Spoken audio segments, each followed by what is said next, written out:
Carol Burnett was America's sweetheart. She made millions laugh every week. But there was one person she refused to work with. One person she publicly called out. One person she said hurt her in ways she'd never forget. And for decades, nobody knew why. The truth was buried so deep that even her closest friends didn't understand the real story. What did he do to make her hate him so much? Carol Burnett didn't just make it in Hollywood. She owned it. In the 1960s and 1970s, The Carol Burnett Show was the most watched variety show in America. People cleared their schedules to watch her. They gathered around televisions, in living rooms across the country. She was funny. She was talented. She was relatable. But more than that, she was kind. Carol had this rare quality that made people feel like she was their friend, even through a screen. What made her different from other comedians was how she treated people. She lifted up her guest stars. She made sketches funny, without making fun of people. She was generous with credit and praise. Backstage, crew members loved working with her. Cast members felt protected. She created a family atmosphere on set, which was rare in an industry known for cruelty and competition. By the early 1970s, Carol had built something extraordinary. She had creative control. She had loyal audiences. She had respect from her peers. She had financial security. Most importantly, she had integrity. She wouldn't do sketches that were mean-spirited. She wouldn't compromise her values for ratings. In an industry full of ego and backstabbing, Carol Burnett stood out as someone genuinely good. But there was one person who worked closely with her, someone she trusted, someone she invited into her inner circle. Someone who would eventually betray that trust so completely that Carol would never fully forgive him. This wasn't some random Hollywood rival. This wasn't a jealous co-star. This was someone she considered a creative partner, someone she believed in. And when the truth came out about what he had done, it shattered something inside her that never quite healed. The question everyone asks is why. Why did Carol hate him so intensely?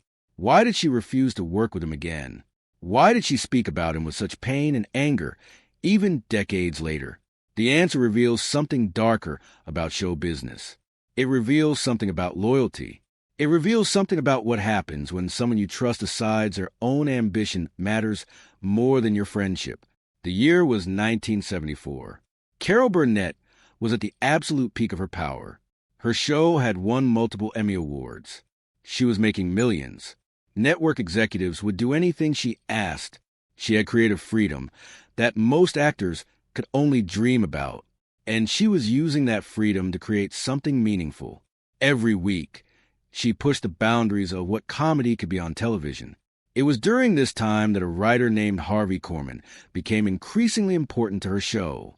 But wait, Harvey Korman was actually one of her most beloved cast members, not just a writer. He was hilarious.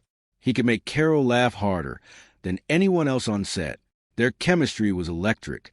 When Harvey and Carol did sketches together, something magical happened. The audience felt it. Critics raved about it. They were a perfect comedic team. But behind the scenes, something was shifting. Harvey was becoming frustrated. He wanted more. He wanted to be the star. He wanted his own show. He wanted the spotlight that Carol naturally commanded just by walking into a room. And instead of talking to Carol about these feelings, instead of being honest about his ambitions, he did something that would change everything between them. Harvey started demanding more money, more screen time, more control over the sketches he was in, more creative input. These weren't unreasonable requests on their surface, but the way he made them was different. He made them as ultimatums, not conversations. He went to network executives behind Carol's back. He told them he deserved equal billing. He suggested that maybe the show needed a co-star, not just a supporting player. He was essentially trying to restructure the entire show without Carol's input or permission. What made this especially painful was that Carol had been nothing but supportive of Harvey's career. She had fought for him. She had insisted he be in major sketches. She had shared spotlight with him freely because she genuinely believed he was talented. She had treated him like a brother, like a true partner in creating something special. And now he was going around her, negotiating in secret, trying to take what she had built and remake it into something that centered on him. Carol found out what Harvey was doing, and when she did, something broke inside her. It wasn't just disappointment. It was betrayal. Deep, personal betrayal from someone she had loved and trusted completely. Carol called Harvey into her office. This wasn't a casual conversation. This was a confrontation. And according to accounts from people who were there, it was one of the most difficult moments in the show's history. Carol didn't yell. Carol didn't scream. But her words hit harder than any explosion of anger could have. She asked him directly, why was he going behind her back? Why was he negotiating with network executives without talking to her first? Why was he treating her like an enemy instead of a friend? Harvey's response revealed the real issue. He said he felt invisible. He said that no matter how hard he worked, no matter how many laughs he got, Carol would always be the star. He said he was tired of being in her shadow. He said he deserved recognition and respect. All of these things might have been true, but the way he had gone about addressing them was fundamentally dishonest. He had chosen deception over communication. He had chosen backdoor negotiations over direct conversation. What Harvey didn't seem to understand was that Carol had never prevented him from being recognized. She had celebrated his talent publicly. She had given him incredible opportunities. She had made him a household name. Without the Carol Burnett show, Harvey Korman would never have become the star he wanted to be. Carol had literally helped build his career. And instead of being grateful, instead of working with her to find a solution, he had treated her like an obstacle to overcome. Carol told him something that day that he apparently never forgot. She said that friendship was more important than fame. She said that trust was something you couldn't get back once it was broken. She said that she had believed in him, and he had made her regret that belief. Then she made a decision that shocked everyone. She told Harvey that their working relationship was over. He could finish out his contract, but she would be restructuring the show. He would no longer be a main cast member. He would no longer have the prominent role he had been fighting for. This wasn't just a career setback for Harvey. This was humiliation. The man who wanted to be co-star was being demoted. The man who wanted equal billing was being pushed to the margins. And everyone in Hollywood knew it. Everyone knew why it happened. Everyone knew that Harvey Korman had betrayed Carol Burnett's trust, and this was a consequence. But here's what made Carol's anger so different from typical Hollywood feuds. She wasn't motivated by revenge. She was motivated by hurt. To understand why Carol's hatred ran so deep, you have to understand what trust meant to her. Carol Burnett came from a broken home. Her parents struggled with addiction. She had a difficult childhood. She learned early that the world was unpredictable and painful. But she also learned that if you found people you could trust, you held on to them fiercely. Trust wasn't casual to Carol. It was sacred. When she built her show, she didn't just assemble a cast. She created a family. And in that family, Harvey held a special place. He was the person she relied on creatively. He was the person who made her laugh when she was stressed. He was the person she confided in about the pressures of running a show, dealing with network executives, and trying to stay on top in an industry that chewed people up and spat them out. She let her guard down around him. She was vulnerable with him in ways she wasn't with other people. And then he used that closeness against her. He didn't do it with malice necessarily, but he did it deliberately. He knew exactly who to talk to at the network.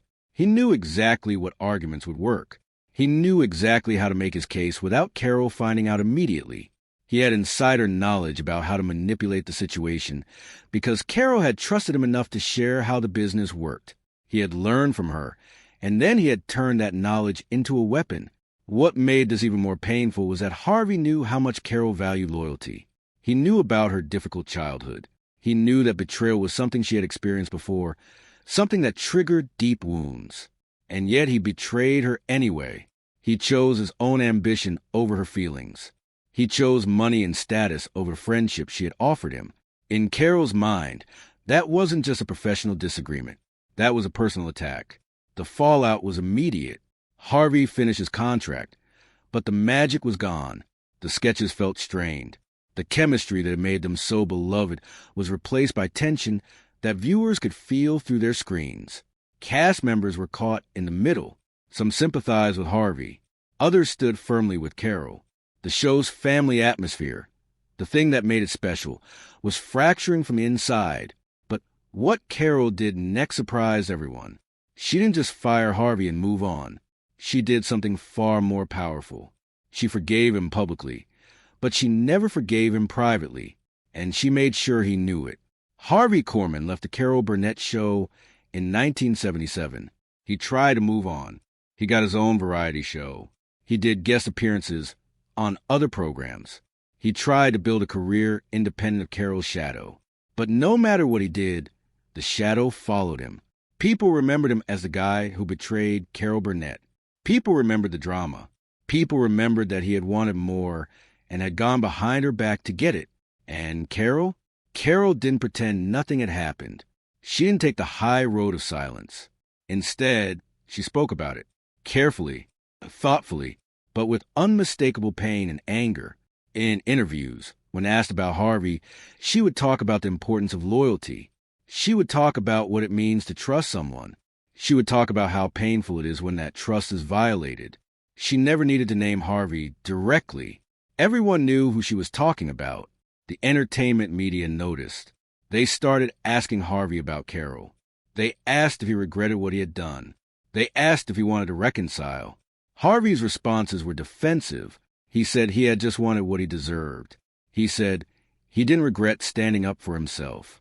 He said that Carol had been controlling, that she hadn't wanted him to succeed outside the show. But these defenses only made things worse. They made him sound ungrateful. They made him sound like he didn't understand what Carol had done for him. What Harvey didn't realize was that Carol had a much larger platform than he did. Carol was America's sweetheart. When she spoke, people listened. When she expressed hurt, people felt it. When she suggested that Harvey had been disloyal, people believed her. Harvey was trying to argue with someone who had already won the court of public opinion. Years passed, decades even. Harvey Korman went on to have a successful career in television and film. He was a talented performer, and he found ways to be successful without the Carol Burnett show. But the stain of that betrayal never quite came off. Whenever his name came up, so did the story of what he had done to Carol. Whenever he was interviewed, interviewers would bring it up, asking if he had ever apologized, if they had ever reconciled. And Carol's answer was always the same. She would say that she had forgiven him. But forgiveness wasn't the same as forgetting. Forgiveness wasn't the same as trust being restored. Forgiveness was something she had done for herself, not for him. People who didn't understand Carol Burnett sometimes asked why she didn't just let it go. Why did she keep bringing it up? Why couldn't she move past it? Why did she seem to hold on to her anger for so long? These questions came from people who had never experienced deep betrayal from someone they loved. They came from people who didn't understand that some wounds don't just disappear because you want them to. Carol spoke about the Harvey situation because she needed others to understand something important. That loyalty matters. That friendship means something. That you can't just use people and throw them away when they're no longer useful to you. She was using her pain as a teaching moment. She was trying to help other people understand what happens when trust is broken. And she was also, honestly, processing her own hurt by talking about it. But there was something else, too. Carol was protecting her legacy. The Carol Burnett show was her life's work. It was something she had built from nothing, something she had poured her heart into. Harvey had been a part of that legacy, yes, but he had also tried to undermine it. He had tried to take credit for things he didn't create. He had tried to position himself as equal to Carol when, in reality, she was a visionary who had made the show what it was. By speaking about what Harvey had done, Carol was setting the record straight. She was making sure that history would remember the truth. There's also a psychological component that's important to understand. When someone you trust deeply betrays you, it doesn't just affect your relationship with that person. It affects how you relate to trust itself. It makes you question your judgment. It makes you wonder if you can trust anyone.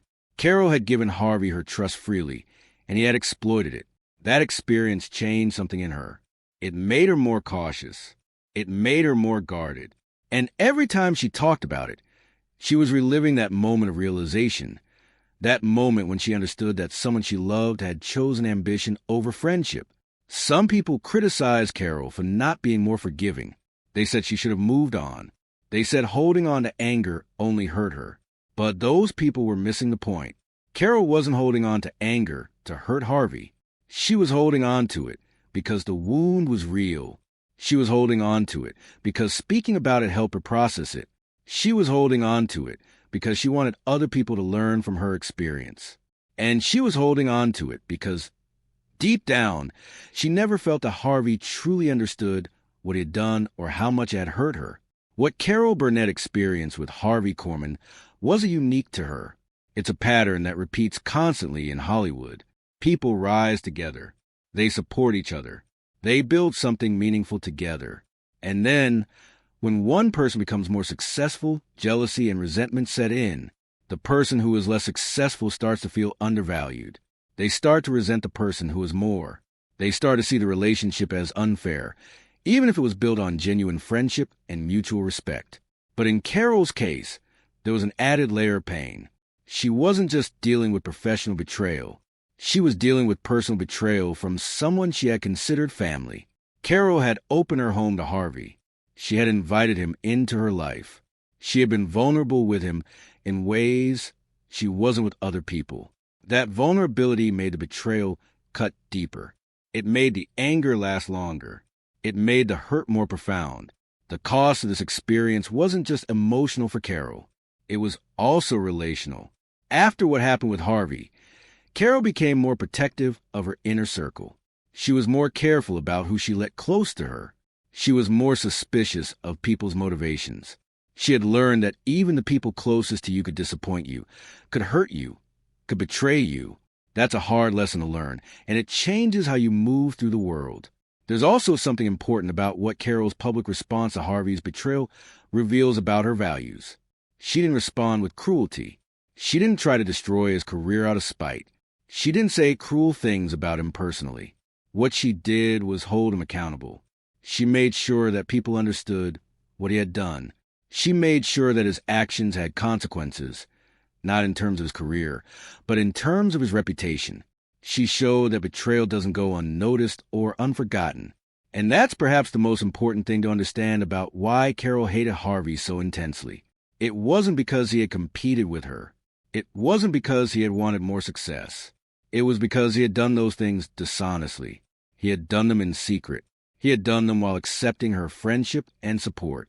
In Carol's moral universe, that kind of dishonesty was unforgivable, not in the sense that forgiveness couldn't happen, but in the sense that the trust that had been broken could never be fully restored. By the 1980s and 1990s, Carol had largely moved past the active anger phase of her relationship with Harvey, but she never moved past the disappointment. She never moved past the sadness of knowing that someone she had loved and believed in had let her down. The public version of the Carol and Harvey story is what most people know: the betrayal, the confrontation, the end of their working relationship. But there were conversations that happened behind closed doors, conversations that revealed the full depth of what Carol felt and why she couldn't simply move on from the hurt. Years after Harvey left the show, they actually did run into each other at industry events. And according to accounts from people who witnessed these encounters, they were deeply uncomfortable. Carol would be polite. She would acknowledge Harvey. But there was a coldness there that hadn't existed before, a professional distance that made it clear that the friendship was gone. Harvey, for his part, seemed to carry regret. He would try to engage with Carol. He would try to break through the wall she had built. But Carol had learned to protect herself. The trust was gone, and without trust, there could be no real relationship. What's particularly heartbreaking is that Harvey apparently did eventually understand the depth of what he had done. In later interviews, when he was older and had more perspective, Harvey spoke differently about the situation. He acknowledged that he had been wrong to go behind Carol's back. He acknowledged that he had been ungrateful.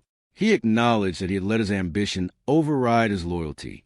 He said that he regretted how he had handled things. He said that if he could go back, he would do things differently.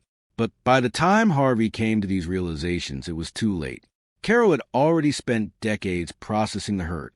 She had already decided that some betrayals, no matter how much the person regrets them, change a relationship permanently. Regret is not the same as making amends. Understanding your mistake years later doesn't undo the damage you caused when you made it, There's a particularly poignant detail that emerged from this period. Carol apparently told friends that what hurt most wasn't that Harvey had wanted more success. It was that he hadn't trusted her enough to talk to her about it. If Harvey had come to Carol and said, "I'm feeling undervalued. I want more opportunities. Can we talk about this?" Carol would likely have worked with him.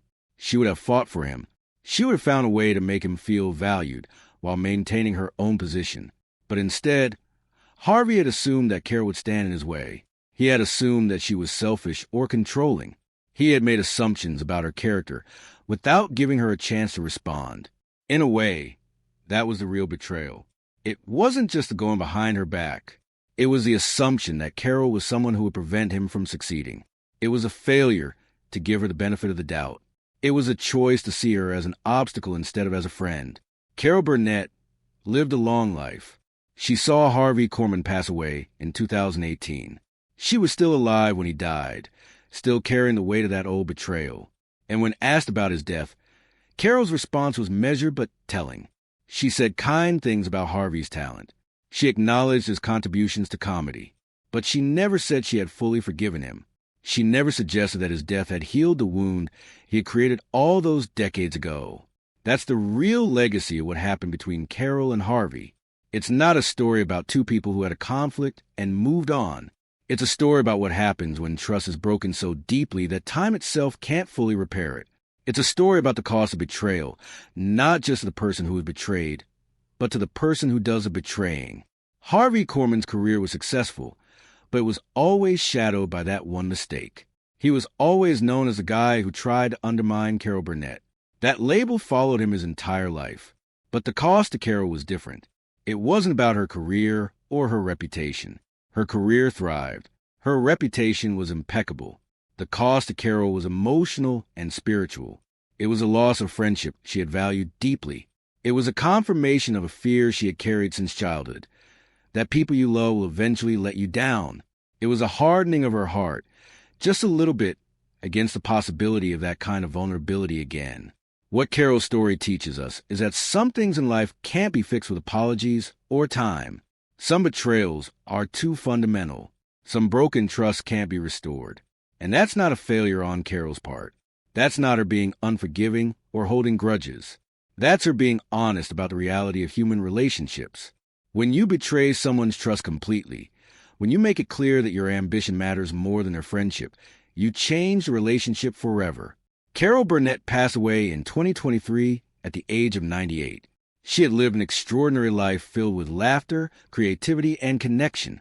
But if you look closely at interviews from her later years, you could see the sadness when Harvey's name came up. You could see that even after more than 40 years, the hurt was still there.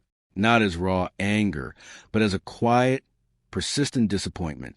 Disappointment in Harvey. Disappointment in what their friendship could have been if he had just chosen loyalty over ambition.